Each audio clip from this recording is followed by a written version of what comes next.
ভাই এটা কি থাইল্যান্ডের বিষয় নাকি? হ্যাঁ হ্যাঁ, এটা থাইল্যান্ডের ভিসা। আলহামদুলিল্লাহ, আজকে আমরা সর্বমোট 9টি থাইল্যান্ডের ই ভিসা রিসিভ করেছি। তো আপনারা সবাই জানেন, আগে স্টিকার ভিসা ইস্যু করতো থাইল্যান্ড এম্বাসি থেকে, যেটা 2023 সালের ডিসেম্বর মাস থেকে ই ভিসা অ্যাপ্রুভ করতেছে, মানে ই ভিসা ইস্যু করতেছে।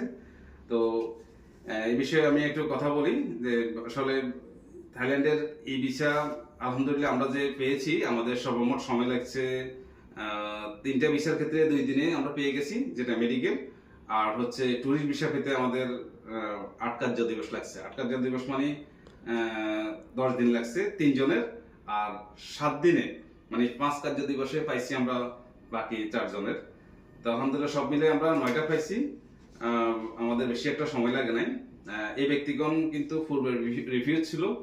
তো এখন আবার রিফিউজ মানে 5 জন রিফিউজ ছিল, এর ভিতরে 5 জনেই এখন আবার আমাদের মাধ্যমে ভিসা প্রসেস করে ভিসা পেয়েছে।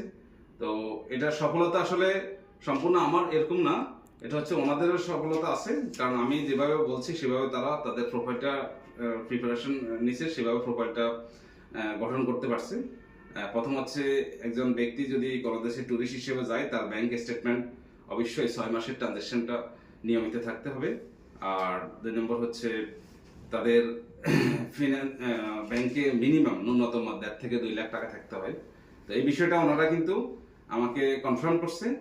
আর 2 নম্বর হচ্ছে প্রফেশনাল, ওনাদের পেশাগত কাগজপত্র সেটাও তারা ঠিকঠাক মতো করছে। যারা জব করছে তাদের এনওসি, এবং যারা ব্যবসা করছে তাদের trade licence, TIN visiting card.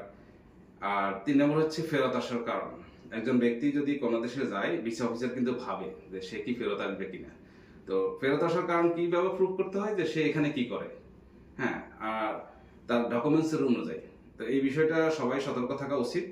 আমি মনে করি ইনশাল্লাহ এগুলো যদি সবকিছু ঠিকঠাক রাখে, অবশ্যই ভিসা প্রসেসে রিফিউজ হওয়ার সম্ভাবনা খুবই কম থাকে। তো তারপরেও আলহামদুলিল্লাহ আমরা যেটা পাইছি, আমি আশেপাশের দেশের যে ভিসার রেশিওটা সেটাও আমার কখনো শতভাগ হয়নি, আমি 90% পর্যন্ত উঠাইতে পারছি। মানে আশেপাশে যেগুলো Cambodia, Vietnam, Malaysia, Indonesia, Philippines, Laos, India, China, এগুলো আমি 90%-এর উপরে কখনো উঠাইতে পারি নাই। কারণ কিছু কিছু তো রিফিউজ যায়। আর তুলনামূলকভাবে আমার ইউএস এর ভিসার রেশিও আলহামদুলিল্লাহ অনেক ভালো।